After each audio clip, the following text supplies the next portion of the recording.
네, 자기탐색 독서 모임 오늘 3주차 시작이 됩니다. 4장이 들어가고요. 4장은 주제가 읽어보셨을까요? 네, 제가 보내드린 자료도 읽어보셨죠? 내가 나를 변화시킨다는 것 주제인데 이 전체 장에서 메인이지 않을까 싶어요.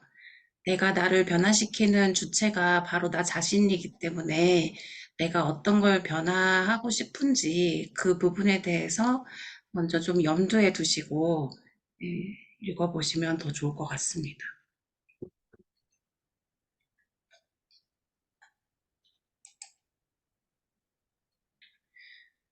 네, 4장인데요. 내가 나를 변화시키는 것이 가능한 이유.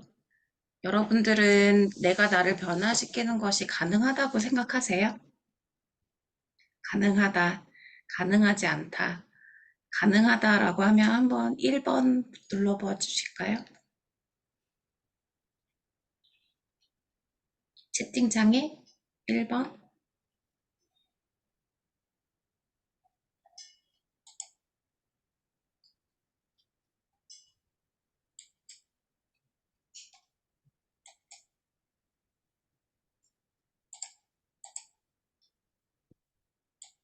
네, 가능하지만 쉽지는 않다. 부연 설명까지 해주셨네요. 네, 내가 나를 변화시키는 것이 우선 가능하다라고 전제를 두고 있기 때문에 이 책이 이제 이렇게 시작이 되는 것입니다. 그러니까 마음 근력을 강화한다는 것, 그 자체가 나를 변화시킨다는 뜻이라고 합니다. 왜냐하면 누구나 다 자기 자신을 변화시킬 수 있는 존재가 사람으로 태어났기 때문에 그렇습니다. 나라는 존재는 복합체라고 해요. 그래서 셀프인 내가 있고 에고인 자아인 내가 있고 또 제3자로서 나를 바라보는 자아가 있다. 이렇게 소개가 되어 있습니다. 그래서 자아는 지속적인 내면 소통 그 자체다. 내면 소통이라고 함은 이전에 말씀을 드렸던 그 여러 가지 경험들을 통해서 스토리텔링을 한다고 했잖아요. 이런 나레이팅을 했을 때 이제 그걸 경험자라고 얘기를 하는데 자신의 경험에 의미를 부여하고 끊임없이 이야기를 만들어내는 존재가 바로 자아라고 합니다. 그래서 내 몸이 지각하는 온갖 경험에 대한 스토리텔링의 결과가 바로 자아라고 얘기를 하고 있습니다. 그래서 김주환 교수님이 강의하실 때 그 PPT에 있던 거를 이제 캡처해 왔던 건데요. 오른쪽 상단에 보면 경험, 행위, 이 전반적인 것과 이야기가 어떤 것인가. 그래서 이야기라는 것 자체가 내가 무슨 행동을 했을 때, 예를 들어서 나는 어제 점심에 친구를 만나서 비빔밥을 먹었다. 이 하나의 행위 자체가 이제 이야기거리가 된다라는 거죠.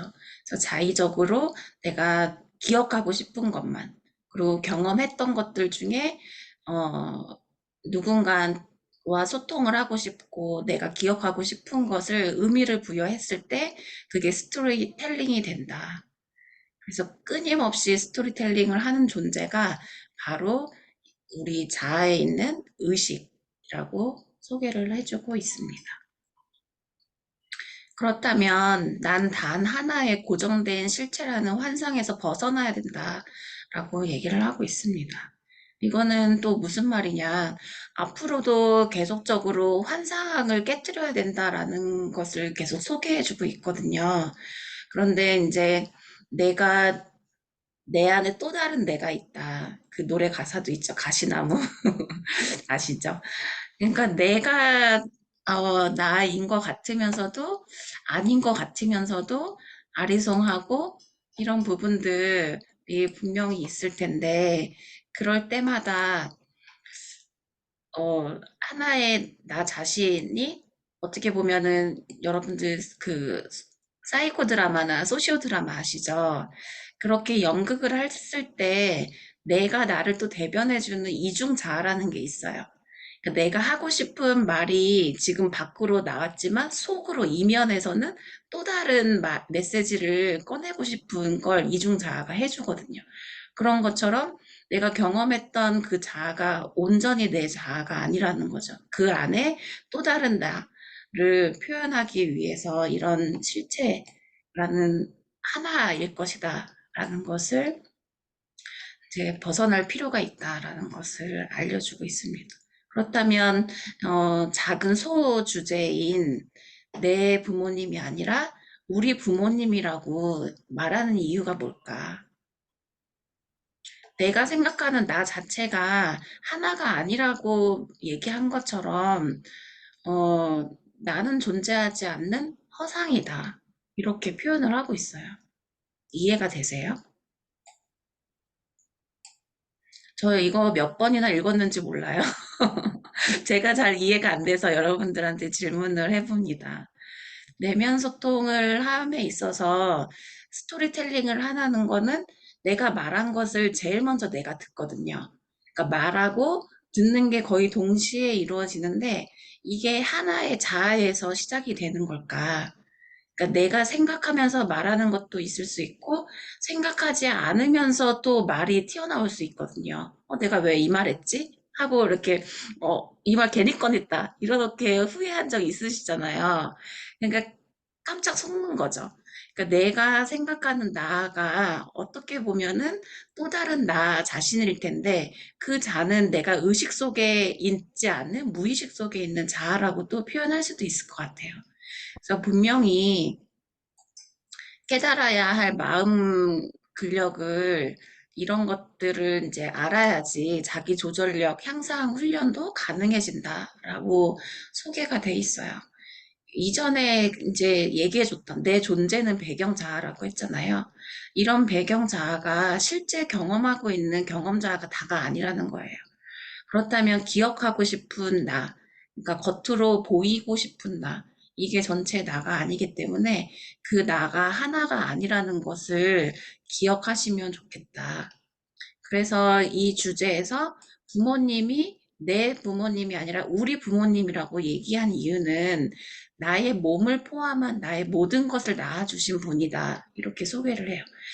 그러니까 내가 지금 하나, 단 하나가 아닌 것처럼 부모님도 나를 낳아주신 분인데 부모님의 자아도 하나가 아니라는 거죠. 내가 미처 알지도 느끼지도 보지도 못하고 때로는 잊어버리기까지 하는 전반적인 온전한 나의 실체를 넘어서 나까지도 낳아주신 분이기 때문에 단수가 아닌 복수를 사용해서 내 부모님이 아니라 우리 부모님이다. 이렇게 사용을 하고 있는 것입니다. 그래서 복수의 자아에 관해서 뇌과학 연구 사례들이 나와요. 의식하고 있는 자아가 하나라고 의식이 되기 때문에 하나의 자아일 것이다 라는 환상에서 벗어나라고 한 건데요. 의식이라는 것 자체가 이런 다양한 하위 시스템이 존재한다고 해요. 그래서 서로 경쟁하고 선택적으로 통합되면서 이런 떠오르는 환상이 있는데 제이슨, 식물 인간으로 있는 그 제이슨을 보고 있거든요. 그런데 이 제이슨은 기억하고 싶은 거, 또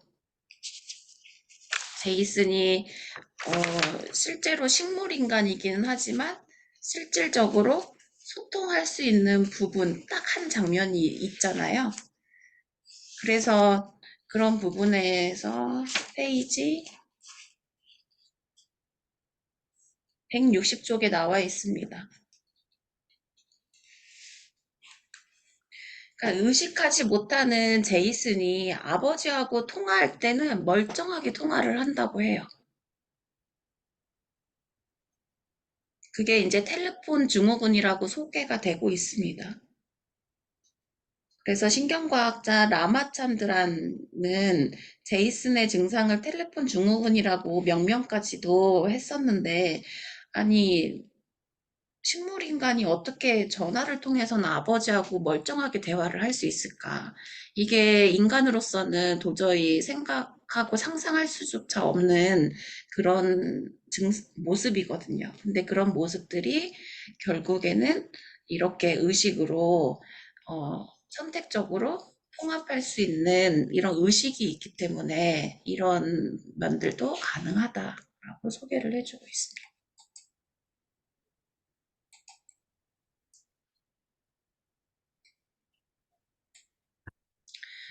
지속적인 내면 소통으로 이제 의식을 하는 것. 너무 많이 갔었네요. 그래서 배경자와 내면 소통이라는 그 챕터 163쪽에서는 경험자와 배경자에 대해서 다시 한번 언급을 해주고 있어요. 이거는 얘기를 말씀 많이 드려서 이제 충분히 이해하실 거라고 생각이 들어요. 그래서 배경자는 드러나는 나의 뒤에서 항상 나를 지켜보고 배경으로 존재하고 있는 근본적인 자아라고 소개를 해주고 있습니다. 경험자는 실질적으로 내가 경험하고 있는 나를 보고 있는 거고요. 그래서 내면 소통을 하기 위해서는 배경자의 존재를 알아차리는 here and now, 이 존재하는 순간, 이런 계속 어웨어니스, 알아차림을 강조하고 있는 거죠. 그래서 마음 근력을 강화하기 위해서는 165쪽에 이렇게 강조를 하고 있어요. 그래서 배경자의 존재를 의식적으로 알아차리고 경험자의 습관적인 스토리텔링 방식을 한 걸음 떨어져서 바라보는 능력을 길러야 된다. 우리가 상담을 하거나 경청을 하거나 감정이입을 하거나 내가 나를 들여다볼 때 반영적 경청이라는 단어를 사용하거든요. 그렇게 반영해서 본다라는 거는 거울에 비춰진 나를 들여다보는 거거든요. 그만큼 한 걸음 떨어져서 바라본다.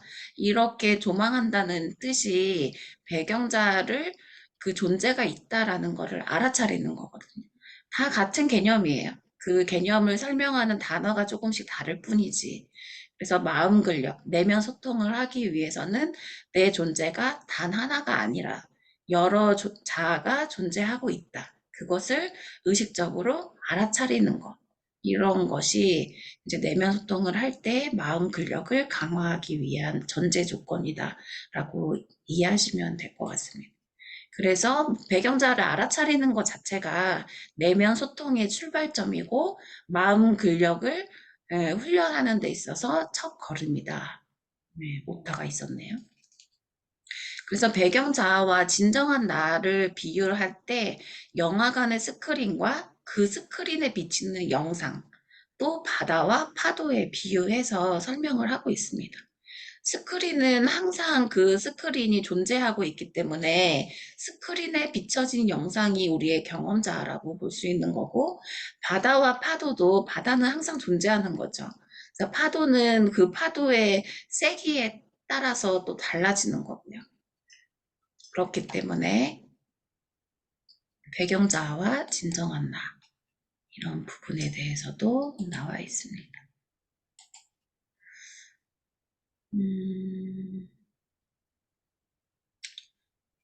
한 분이 들어왔다가 나가셨네요. 경수경 선생님. 음, 그리고 노벨문학상 수상자 후안 라몬 히메네스가 나는 내가 아니다. 이렇게 배경자를 시적으로 표현한 구절이 있어서 소개를 해주고 있습니다. 내가 알지 못해도 늘 내 옆에 있는, 때로는 내가 볼 수도 있지만 때로는 잊어버리는 그런 존재. 우리가 의식하지 않으면 내가 누구였더라? 내가 누구였지? 그러니까 나의 존재 자체를 무시하는 건 아니지만 떠오르지 않을 때가 있어요. 망각하는 수가 있어요. 그럴 때 나는 내가 아니다. 이렇게 또 시적으로도 때로는 잊어버리고 한다는 그런 존재를 배경자로 표현을 해주고 있습니다. 그러면 이제 스토리텔링 의식적으로 계속 내가 경험하고 있는 것을 바라볼 수 있어야 되는 건데, 내가 나에게 하는 이야기의 힘은 내가 나를 변화시킨다는 것이 사장의 주제잖아요. 이렇게 변화하기 위해서는 필요한 두 가지가 있다라고 보고 있습니다. 그게 이제 두 가지의 자아가 있다라는 거를 알 필요가 있는데, 하나는 변화의 대상이 되는 자아가 있는 것이고, 또 그 변화의 대상을 또 변화시키려고 하는 의지를 지닌 자아가 있다. 다시 말하면 기존에 해왔던 그런 패턴들이 있잖아요. 그런 패턴이 너무 익숙하다 보니까 익숙함에 젖어서 계속적으로 해왔던 습관적인 내 자아를 어떻게 하면 변화를 시킬 수 있을까? 그 변화를 시키려고 하는 그런 의지를 가진 자아가 또 있다라는 얘기입니다. 다시 말하면 자아는 기억된 이야기 덩어리 자체예요. 그래서 이야기를 어떻게 구성하느냐에 따라서 자아가 달라질 수 있다라는 얘기입니다. 그래서 내가 어떻게 의미를 부여하고 이야기를 그 과정, 순서를 어떻게 꺼내느냐에 따라서 이 자체가 내면 소통이다. 그래서 이 주제가 내가 나를 변화시킨다는 것이잖아요. 그러니까 내가 나를 변화시킨다는 것 자체는 내가 스스로 이제 습관적이고 자동화된 이야기의 방식을 바꾼다는 뜻이에요. 그러면 이 이야기를 어떻게 구성하느냐에 따라서 자아가 달라진다고 했죠. 그러니까 이런 기억된 이야기의 덩어리는 내가 경험자에서 나오는 거예요. 그렇다면 그 이야기는 나의 모든 경험과 기억으로 삼고 싶은 이런 본질이 이야기이기 때문에 나의 내면에서 끊임없이 만들어내는 이야기의 방식과 내용을 얼마든지 바꿀 수 있으면 이제 나 자신을 바꿀 수 있다라고 제안을 해주고 있습니다. 근데 여러분들 아침에 일어나면 명상을 하시거나 자기 긍정 확언을 하시거나 어, 나름대로 루틴이 있으시잖아요. 그때 하는 자기 확언이라는 것 자체에 대해서도 이 책에서도 이렇게 나와 있어요. 핵심 가치에 대한 단계적인 내면 소통을 하는 간접적인 방법으로는 자기 가치를 확인하는 것이 필요한데 이런 확인할 수 있는 방법이 바로 자신의 핵심 가치라고 보고 있습니다. 이 핵심 가치라고 하는 것은 생각하고 믿는 것을 이제 겉으로 표현하는 거잖아요. 표현하는 거는 말로 이야기를 하거나 글로 쓰는 것을 얘기해요.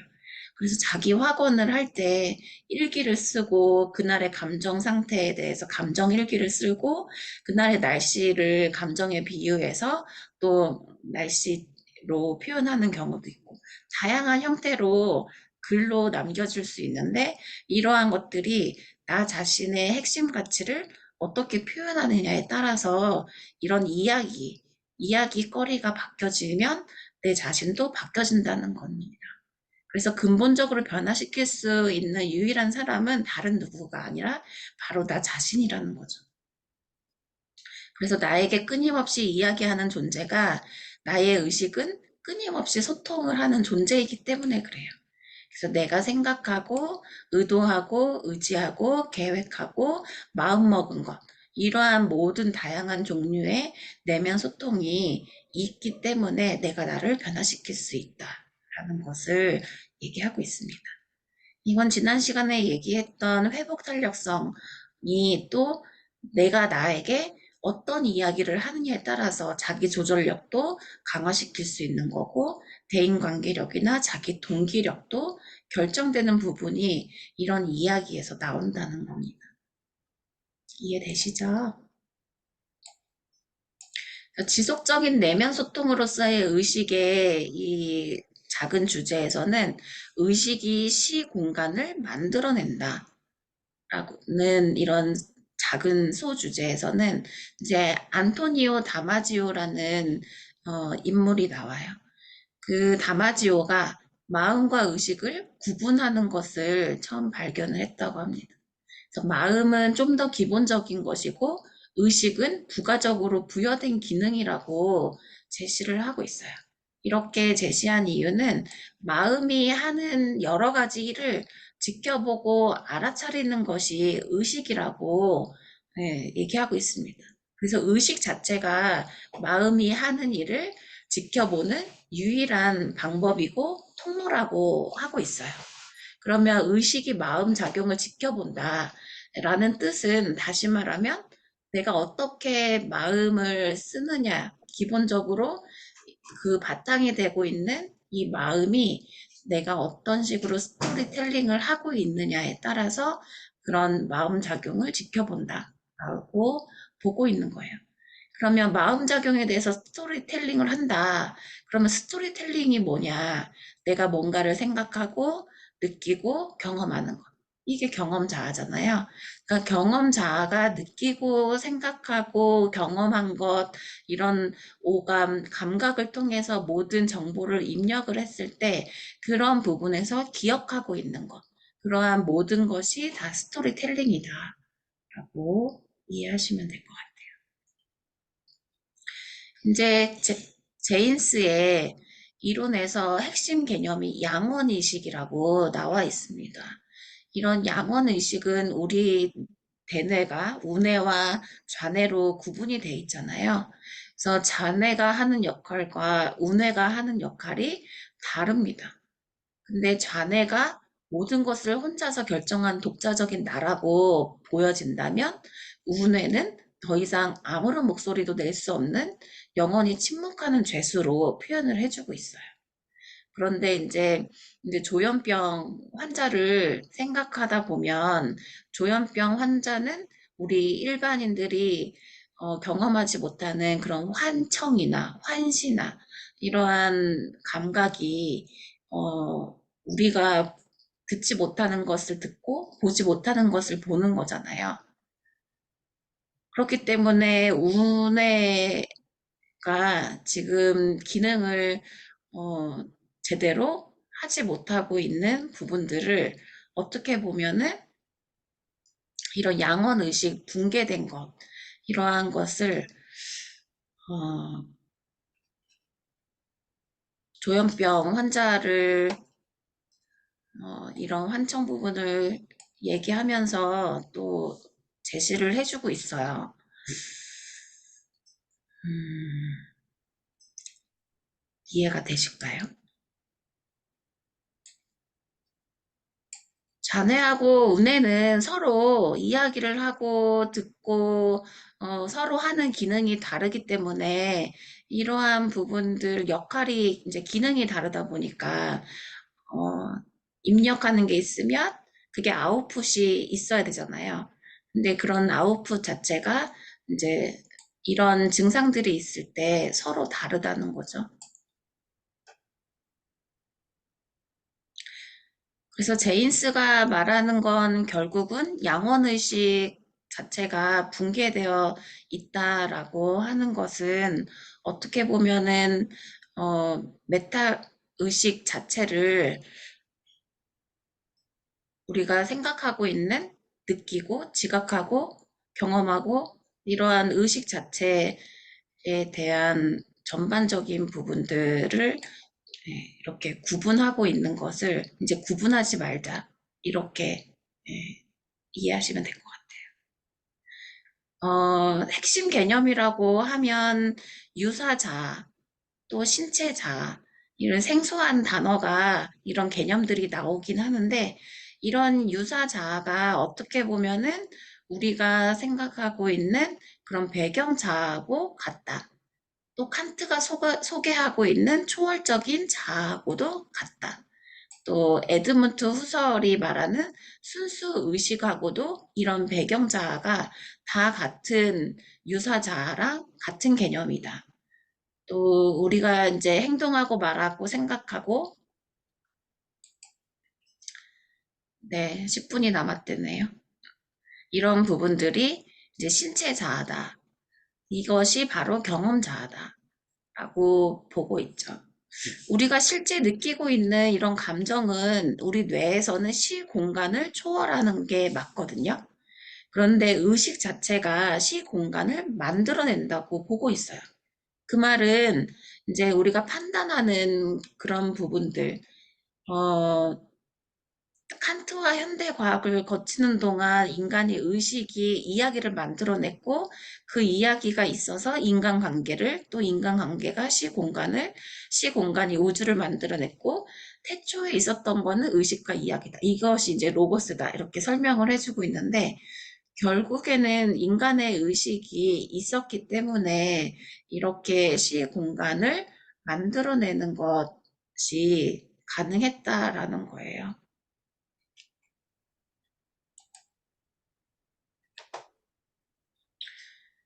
이 그림 보시면 가운데 있는 세모가 보이실까요?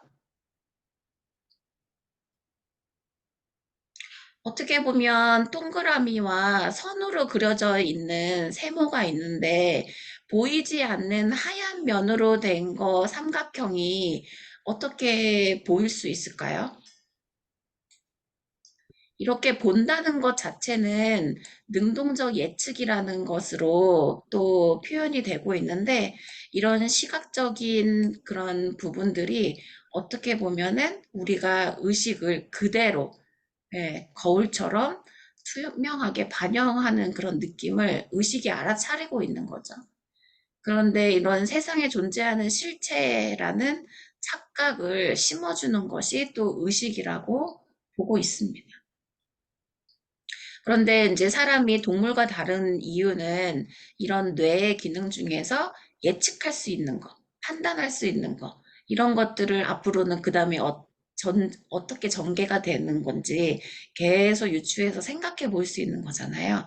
그런 예측을 하고 있기 때문에 뇌의 기능에서는 이런 예측으로 인해서 그 다음에 혹시라도 오류를 범할 그런 실수를 줄이려고 이런 내재적인 모델을 계속해서 반복해서 수정을 한다고 해요. 그렇기 때문에 의식에선 잘 떠오르지 않는 그런 부분들까지도 적극적으로 예측을 하려고 합니다. 그래서 가설을 설정하고 그것을 이제 실험하고 결론적으로 맞는지 안 맞는지 계속 검증을 하잖아요. 그렇게 연구를 해서 이런 예측이 맞는지 안 맞는지 확인하려고 하는 부분들이 이런 예측한다는 그런 뇌의 기능이 있기 때문에 그렇습니다. 이러한 뇌의 기능들이 끊임없이 작동을 하고 있기 때문에 우리는 보는 것 자체만으로도 여기 세모가 없는데도 불구하고 있는 것처럼 본다라는 거죠. 그래서 본다라는 개념이 시각으로 보는 것 이상으로 우리가 의식으로 받아들이고 느끼고 생각한다라는 겁니다.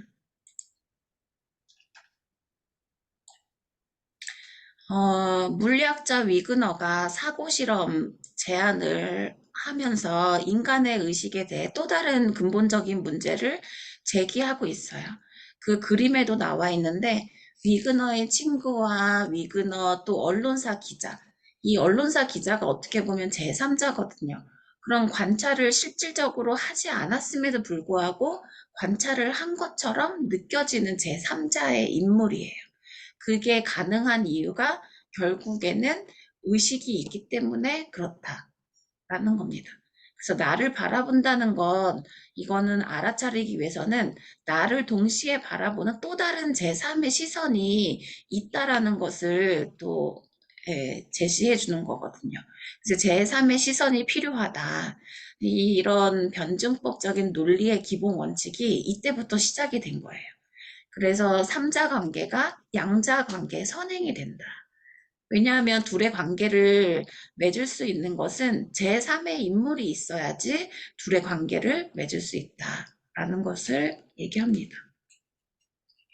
그래서 샤르트르는 양자 관계의 외부에서 그 둘을 묶어주는 제3의 존재가 있어야만 둘이 존재할 수 있다. 이런 정의까지도 개념까지도 이때부터 나온 거예요.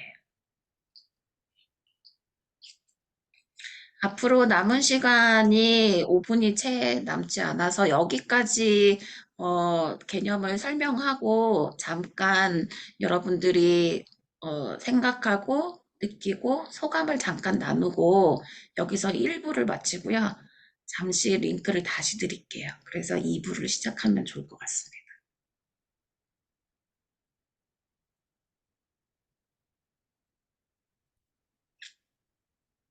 누가 먼저 말씀해 주실까요?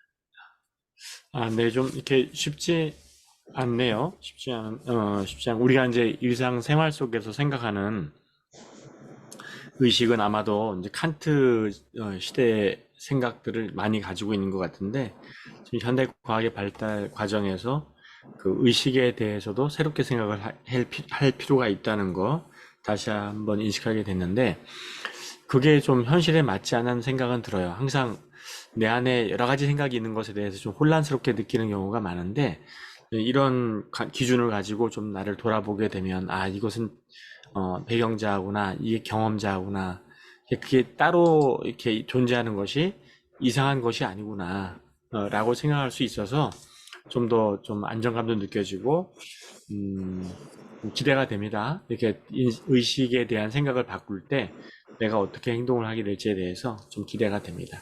네, 감사합니다. 네. 그래서 변화가 된다라는 거예요. 변화가 쉬워진다. 예, 그런 네. 의식을 가지게 되면, 그렇죠. 네, 기대가 됩니다. 네. 또 여기서 다음 분? 여기서 네. 좀 나를 큰 바라보는 목소리로 말씀해 주시겠어요? 음, 그, 근데 여기서 나를 네. 바라보는 또 다른 시선, 제3의 인물이 있다 이렇게 네. 이야기하셨잖아요. 근데 네네. 그 제3의 인물, 또 다른 시선, 그게 배경자를 말하는 거예요? 아니면은 배경자 그 말고의 제3의 어떤 시선을 말하는 거예요? 배경자와 경험자 말고 제3의 시선이 필요하다는 거죠. 필요하다는 거. 경험자를 또 들여다볼 수 있는 그런 자아를 얘기하는 거예요. 경험자를 바라보는 게 배경자아잖아요. 네. 그런데 경험자가 있고 배경자가 있어요. 그런데 제3의 시선. 그러면은, 우리가 지금 딱 생각했을 때, 어, 내가 나를 바라보는, 내가 어떤 행동을 해요. 근데 내가 내면적으로 어떤 행동을 하는 나를 바라볼 수가 있잖아요.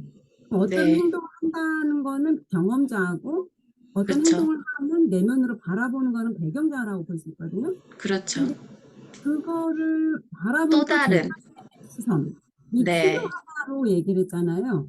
네. 존재한다가 아니라 필요하다라고 얘기를 했잖아요. 네. 그럼 이 그런데 필요하다는 이 책에서는 게 제3의 시선이 어떤 자아다, 배경자아다, 경험자아다, 이렇게 콕 집어서는 얘기 안 했어요. 가, 그래서, 네, 알겠습니다. 왜냐하면 나를 동시에 바라보는 또 다른 제3의 시선이라고 풀어서 얘기를 한 거거든요. 음, 요거는 조금 명확하지가 않아가지고, 네, 네네. 아, 맞아요. 아, 음. 예리하시네요.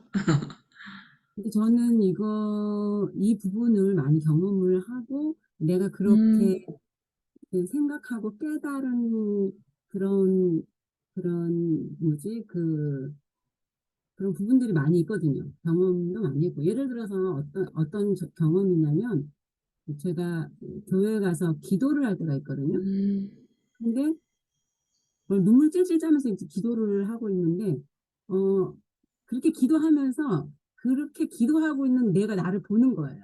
음, 이제 그렇게 생각을 하면, 다른 모든 행동에서도 그게 다 되거든요.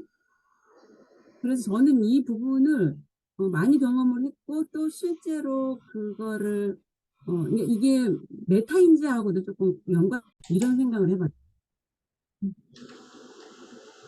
내가 테레비를 보고 있어요. 근데 테레비 속에 내가 또 테레비를 보고 있는 거예요. 근데 그 테레비 음, 속에 내가 또 테레비를 보고 있는 거예요. 그렇게, 하면, 어, 나의 존재가 무한히 되는 거죠. 근데 어쩌면 나라는 자아가 이 우주에 무한히 있을 수도 있어요. 음. 그쵸. 제3의 자아라고 표현되는 그 자아가 계속해서 이제 분할이 된 것처럼, 예, 보일 수 있겠죠.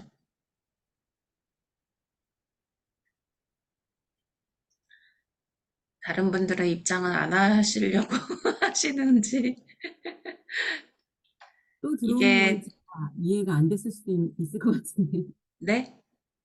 또 들어오는 건지 모르실 수도 있을 것 같은데. 어, 이게 40분 때문에 그런 거죠. 그러면, 네. 맞아요. 이게 기본이어가지고, 네, 네. 제 학교 계정은 이제 시간 제한이 없이 무제한으로 쓸 수 있는 계정인데, 갑자기 잠기는 바람에 저도 대기실에, 예, 있는 입장이어가지고, 갑자기 구글 음, 계정으로 들어왔더니 40분만 제공이 음, 됐습니다.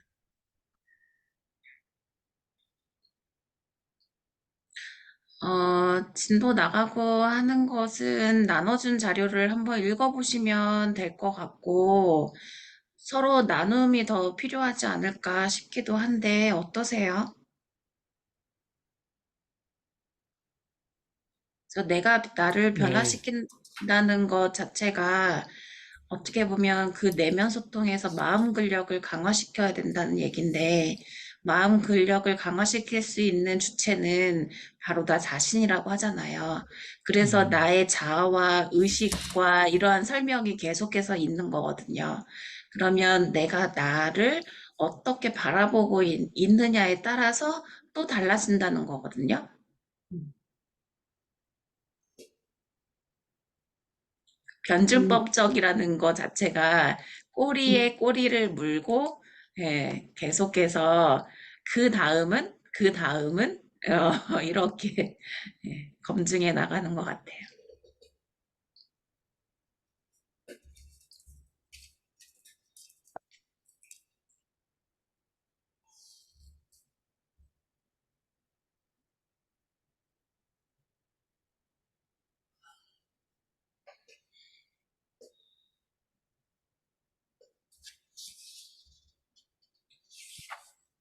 자료를 보여드릴까요? 네,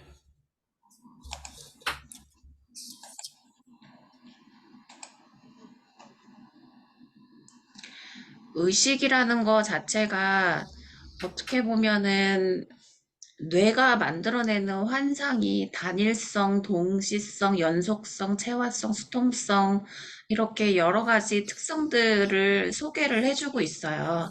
그래서 의식이라는 것 자체가 우리가 경험을 하면서 생각을 하면서 뭐 여러 가지 행동을 하면서 밥을 먹거나 맛있는 거를 먹거나 누구랑 만나서 이야기를 하거나 운동하거나 여행을 가거나 그럴 모든 상황에서 효율적으로 뇌의 여러 기능들이 결국은 모여서 이렇게 의식을 하는 결과물을 이제 의식이라고 표현을 하는 거거든요.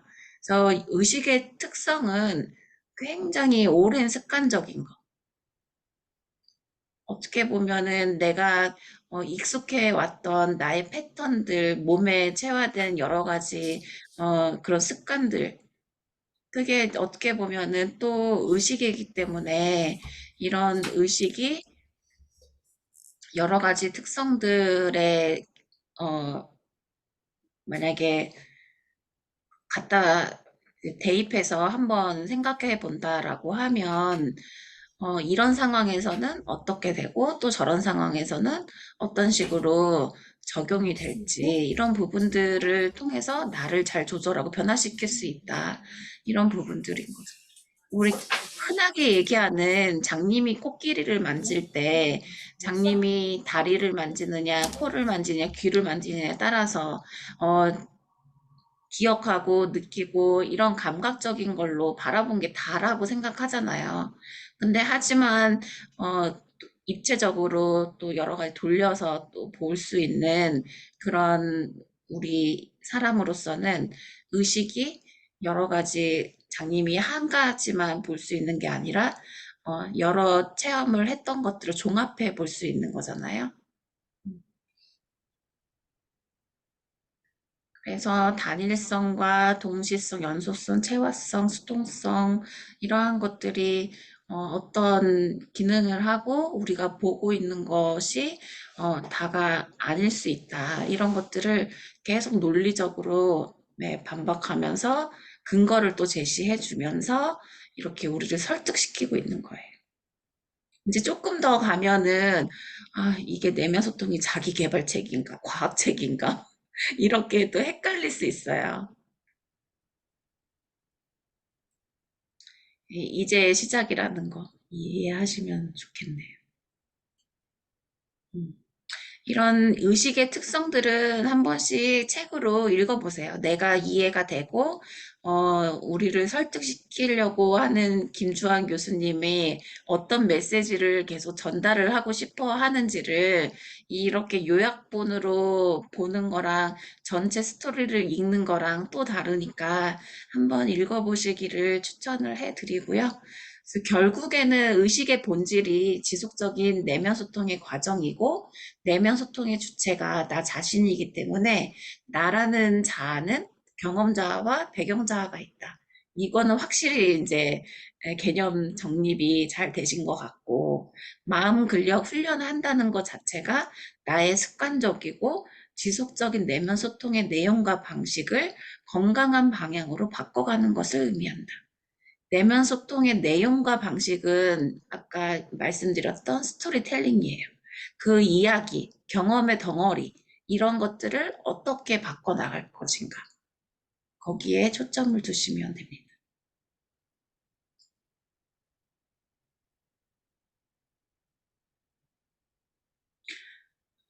저는 이 박수 치는 거에 대해서 설명을 해줄 때 되게 신기했거든요. 여러분들, 제가 중독 분야에 오래 있었으니까, 마약 중에서 흡입제가 있고 혈관으로 투여할 수 있는 음, 약물이 있고 그다음에 입으로 들어가는 약물이 있고 뭐 여러 가지 방식이 있거든요.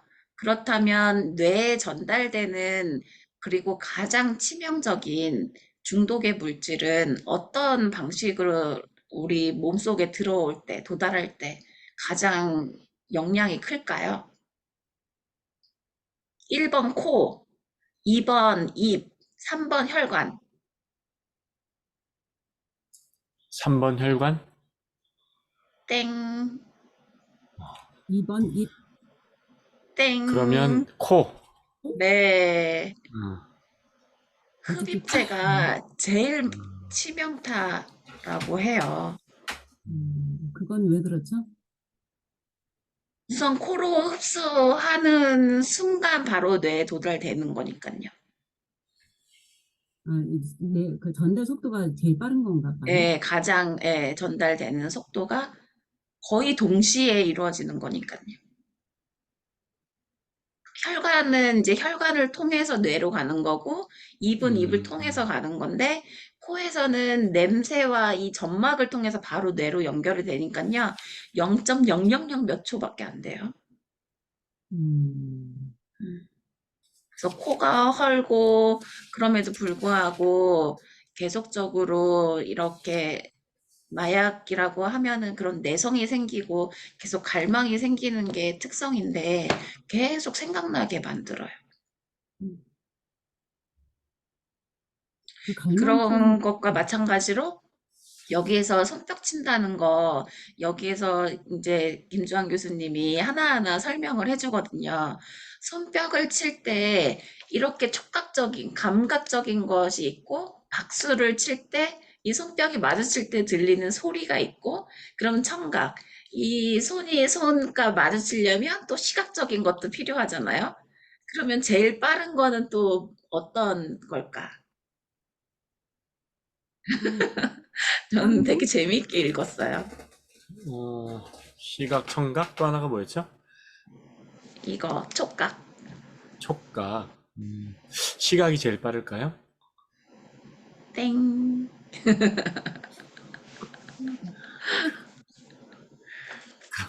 그러면 촉각인가? 음, 너무 재미있었는데, 촉각이 제일 먼저고, 그 다음에 청각, 그 다음이 시각이에요. 음, 음. 촉각으로 손뼉이 마주쳤을 때 이제 소리가 나니까 청각으로 온 거고, 이렇게 청각과 동시에 소리가 나잖아요. 이렇게 손이 마주쳤을 때의 그 시각이 제일 늦게 온다라는 거죠. 그러니까 손뼉을 치는 거가 어떻게 보면 이렇게 박수를 치는 거잖아요. 이거를 하나로 인식을 한다라는 거죠. 이게 음, 하나의 행위로 보는 거예요. 근데 하나하나 분리해서 따지고 보면 결국은 세 가지의 청각과 시각과 촉각을 사용한다는 거죠. 저만 재밌었나 봐요.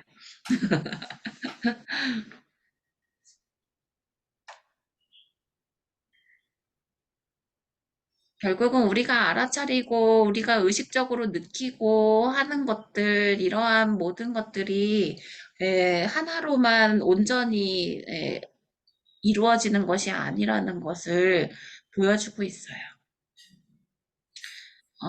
양자역학이라는 이 주제를 아까 전에 빼먹은 것 같은데, 양자역학으로 인해서 우리의 삶이 엄청나게 변화가 됐다라는 것을 소개해주고 있어요. 예를 들면 인터넷, 와이파이, 내비게이션, 이렇게 GPS라든지 레이저 광선, 또 숨을 쉬는 거. 이런 거 숨 쉬는 것도 호흡 하나하나 이런 산소와 또 세포 하나를 연결해주는 그런 모든 과정이 산소를 공급할 때 나타나는 눈에 보이지 않는 그런 과정들이 양자역학으로는 다 설명이 된대요.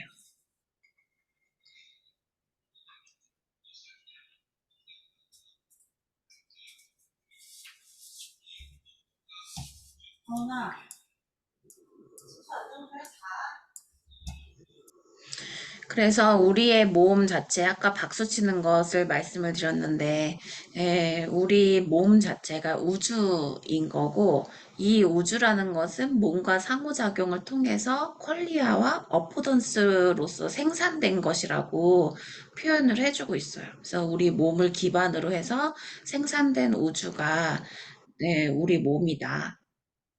라고 보고 있어요. 그러니까는 이제 소화기관이나 각각의 시각, 청각, 눈이나 손, 발 하나의 기관들이 결국에는 다 상호작용이 있을 때 우리의 몸으로 하나로 인식하는 것처럼 그렇게 우리의 우주라고 보고 있습니다. 이게 그냥 넘어갔네요. 그래서 의식이라는 것 자체가 전체적으로 글로벌 워크스페이스라고 광역 작업 공간이라고 보고 있습니다.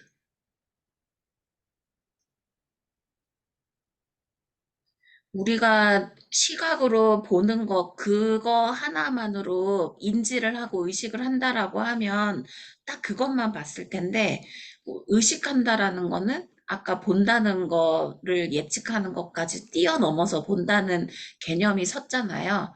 그런 것이 다 이제 드안느가 의식이라는 것 자체가 신경세포에서 이런 거 하나하나 세포가 하는 역할들까지 전체적으로 보고 있는 이런 시스템을 광역 작업 공간이다라고 소개를 하면서 의식이라는 것이 뇌에서 여러 가지 넓게 퍼뜨려서 브로드 스케이팅을 해가지고 어, 의식하는 거, 인지하게 만드는 거 이러한 것들을 또 설명해주고 있습니다. 영어로 써 있는 거, 그러니까 청각으로 들어오는 또 시신경, 눈으로 들어오는 비주얼, 또 이모션, 우리가 감정을 통해서도 느끼잖아요. 그리고 실질적으로 행동을 하는 것도 있고, 그 여러 기간 동안 오래전에 우리가 기억했던 오랜 기억들도 있잖아요. 이러한 외부에서 오는 이런 여러 가지 감각들이 오고 나가고, 이렇게 서로 상호작용을 했을 때, 이게 어떻게 보면은 어 그 무슨 타워라고 하죠? 컨트롤 타워라고 보시면 될 것 같아요.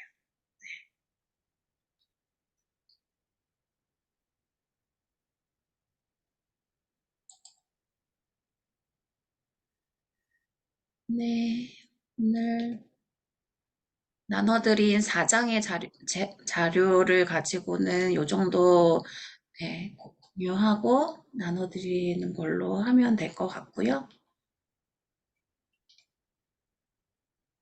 같이 얘기를 하고 정리하면 될 것 같습니다.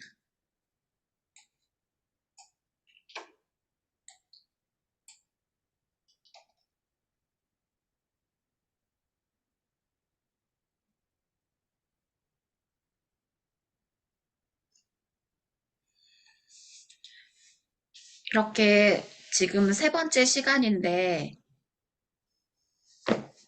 많이 힘드세요?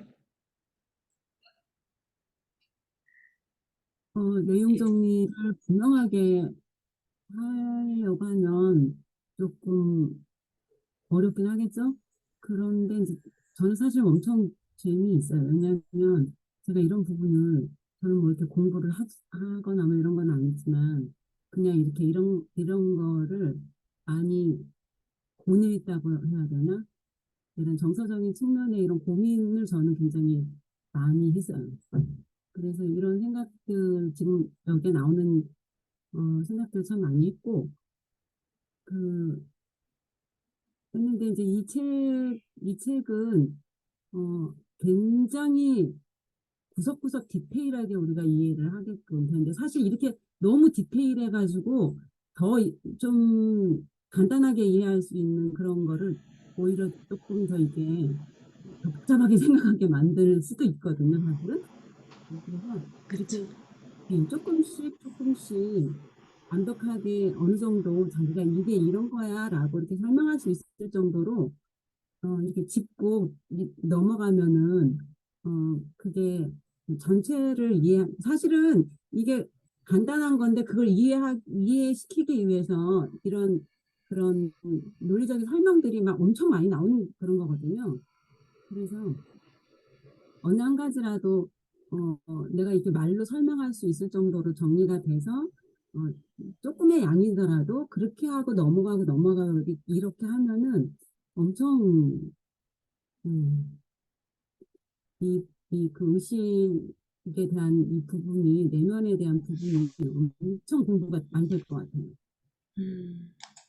네. 소은수 선생님은 지금 하시는 일이 어떤 거세요? 저는 그, 제가, 50대 지금 63살이거든요. 근데, 63이요? 네, 63이요. 근데 저는 지금 53이라고 그러지 않으셨어요? 63이요. 어머나, 세상에. 어머나, 네. 그러니까요. 그렇게 안 보이세요? 근데 좀 작아서 그래요. 근데 너무 무지하고 무식하고 정말 이렇게 엄청 자존감이 낮고 그리고 생활도 뭐 가난하고 가난에 엄청 시달리고 이러면서 거의 60살을 그렇게 살았어요. 근데 60대 후반에 58세, 9세 그 정도의 나이니까 한 4년 전 정도 된 것 같은데 하루아침에 제가 바뀌었어요. 근데 저는 사실 여기에서 나오는 여러 가지 우리 자아가 스토리텔링의 집합체다 이렇게 하잖아요. 그게 자아라고 하잖아요. 저는 그게 너무나 이해가 잘 되는 게 이게 사람이 뭔가 성장 과정에서 많은 걸 경험을 하잖아요. 경험을 하는데 그 경험이 자기에게 나쁜 경험, 좋은 경험 여러 가지가 많은데 주로 이제 어떤 상처를 받거나 어떤 사건을 경험하거나 이런 자극적인 그런 부분들이 부정적인 해석으로 만들어져서 자기 내면에 계속 반복적으로 그런 어떤 사건을 당할 때 어, 반복적으로 같은 종류의 해석을 하게 되거든요. 그러니까 부정적인 사람은 계속 부정적이 될 수밖에 없다 이런 뜻이거든요, 그게. 근데 그거는 이제 그렇게 해서 그 자아가 형성이 되기 때문에 자아라고 하는 거는 엄청난 잘 고쳐지지 않는 그런 습관성인 거예요. 이거를 고친다, 변화시킨다, 이런 개념으로 바라보려면은, 그렇게 바라봐지지가 않는 게 일반적으로. 그래서 뭐 습관 고치기 어렵다, 이런 말 흔히 있는 말이잖아요. 그런데 그쵸. 3살 버른 여든까지 간다. 이런 사람들이 속담도 어른까지 가. 있으니까. 절대 음, 사람 안 바뀌어. 이렇게 그쵸. 하잖아. 근데 그걸 바꿀 수 있다, 변화시킬 수 있다. 그거를 김주환 교수님이 지금 얘기를 하는 거거든요. 그쵸. 그런데 이게 이제 내가 나를 객관적으로 볼 수 있을 때, 배경자로 경험자인 나를 볼 수 있을 때, 그렇게 완전히 자기 고집과 여태까지 했던 습관과 이런 걸로 돌처럼 딱딱하게 굳어진 그런 나의 경험을 바꿔가는 거잖아요. 음, 새롭게 해석을 해야 되는 상황이 만들어지는 거예요. 그거는 연습과 훈련으로 해서 계속해서 자기 자신에 대한 정보를 새롭게 만들어 가는 과정이거든요. 그거를 네. 해서 이게 사람 바뀌어지는 거거든요. 근데 제가 58세, 9세 그때 후반에 하루아침에 그걸 하기로 결심을 한 거예요. 그래서 그 이후로 갑자기 제가 책을 읽으면서 하루아침에 그냥 이렇게 책을 쓰고 어, 뭐 그렇게 됐어요. 그래서 지금 이제 뭐 직장 생활하면서 막 그것도 막 이렇게 했는데 이제 퇴직을 했거든요. 올해. 그래서 지금 실업급여 기간이어가지고 계속 집에서 이렇게 쉬고 있으니까 이렇게 책을 좀 많이 볼 수 있고 그래서 굉장히 좋고, 지금 현재 하고 있는 일은 없고 지금 이렇게 뭐 책 쓰기 코칭 그거 하고 독서 모임, 이런 독서 모임 하려고 생각하고 있어요. 음. 이미 내면 소통을 다 꿰뚫어 보시는 것 같은데요. 네, 다 이해하신 것 같은데요. 그 정도는 아니고 정말 그렇게 너무 마음고생을 많이 한 게 정말 이런 걸 이해하는 데 좀 도움이 많이 됐던 것 그만큼 이야기거리의 재료가 경험에서 많이 나오는 거니까요. 아무래도 이해하기가 조금 더 이렇게 조금 산 20대, 30대보다는 훨씬 더 이해가 깊겠죠. 같아요. 정신과는 그게 이제 정말 나이가 많다고 해서 다 되는 건 아니에요. 다 연륜이 있다고 해서 다 이해하는 건 아닌데, 소은 선생님은 이미 다 깊이 통찰하고 계신 것 같아요. 그거는 좀 평가시고요. 앞으로 아직 더 있는 부분이 너무 많아요. 이게 나눠보면 좋겠죠. 자아가 막 굉장히 많다고 했잖아요. 음, 변화되지 않은 자아가 많기 때문에 그 변화되지 않은 자아를 중간중간에 깨닫고 제가 이렇게 너무 깜짝 놀랄 때가 중간중간에 생기더라고요. 그래서 자아가 여러 가지 자아다. 자아가 하나가 아니다. 이게 통합체다. 이게 저는 진짜 이해가 음, 음. 음. 소음수 선생님 계시는 곳이 안산이라고 했던가요? 네. 아, 네. 언제 차 한잔해요? 아, 네. 인터뷰 좀 하고 싶어요. 아, 네. 네. 어, 굉장히 스토리가 많이 강성지 있으실 것 같고. 선생님은 진짜 한번 만나자 하면은 그 주에 만나요. 저도 천안 아산역에서 한번 보자 했는데 그때 만났잖아요. 진짜 아니, 실행을 하시는 분이세요. 아니, 와. 미루면, 미루면 못하게 되니까요. 예. 네, 제가 지금 저기, 집에 계신다 하니까 네, 제가 만나시기 수월하시겠네요. 일요일 날 수원에 가요. 일요일 날 벌써 오후, 약속 잡는 것 봐. 일요일 오후 3시부터 5시 요때쯤 수원 장안구 송죽동에 제가 위클리 미팅이 있어요. 그래서 그래요? 그 전이나 그 후로 한번 약속을 잡을 수 있으면 좋겠네요. 근데 저는 그 계속 지금 여기 이제 여러 곳에 독서 모임 지금 하고 있고, 배우러 또 막 뭐 컴퓨터도 배우러 다니고 막 네, 운동도 배우러 대단하십니다. 다니고, 주일날은 또 교회 하루 종일 있고 그래서 엄청 제가 놀면서 지금 교회에서, 바로 하고 있어요. 교회가 몇 시에 끝나세요? 근데 이제 주일날은 하루 종일 가족과 같이 있기 때문에 아, 네. 시간이 저는 네, 잘 되지 않는 것 같아요. 알겠습니다. 제가 따로 시간을 내야겠네요. 짚고 들어갈 틈이 없네요. 아니요, 이미 스케줄이 꽉 차 있어서. 예. 제가 어쨌든 가능한 시간을 조금 그릴 수는 있고 그건 저도 그게 안 돼. 마찬가지인데요. 그건 또 안 되겠죠. 저도 지금 뭐 시간이 꽉 차 있는데, 근데 말씀 듣고 보니까 궁금한 게 많이 생겨서요. 아, 네. 같이 만날 수 있으면 더 좋은데, 저는 이 책, 같이 만나는 건 어떨까요? 잘 못 들었어요. 같이 만나는 건 어떨까요? 같이. 같이 같이 만나는 거 만나는 거? 어떠냐고. 네. 같이 만나면 좋죠.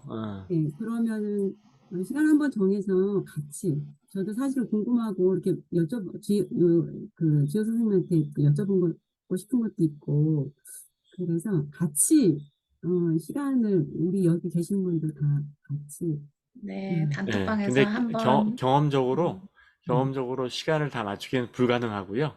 좀 네. 그렇게 하더라고요. 이제 그 지효석 쌤 되시는 시간 중심으로 해서 아, 네. 갈급한 사람들만 모이는 거죠. 아, 네, 괜찮네요. 네, 알겠습니다. 오늘도 공부 감사합니다. 잘했고요. 덕분에 이제 혼자 읽으면 잘 안 읽힐 것들이 지효석 선생님이 이렇게 가르마를 타주고 쥐를 잡아주니까 주시니까 좀 읽기 더 편한 것 같고 좀 저는 어쨌든 목표는 책을 다 읽는 게 목표가 아니고 수업에 안 빠지는 게 목표거든요. 그래서 편안한 마음으로 참여하고 있고 오늘도 또 덕분에 시간을 엄청 단축하고 절약할 수 있을 것 같습니다. 너무 네, 감사드려요. 감사합니다. 두 분의 목표가 같네요. 빠지지 않는 거. 맞아요. 감사합니다. 예. 네. 오늘도 평안한 밤 되시고요. 오늘 네. 고생하셨습니다. 같이 나눔해 주셔서 감사합니다. 감사합니다.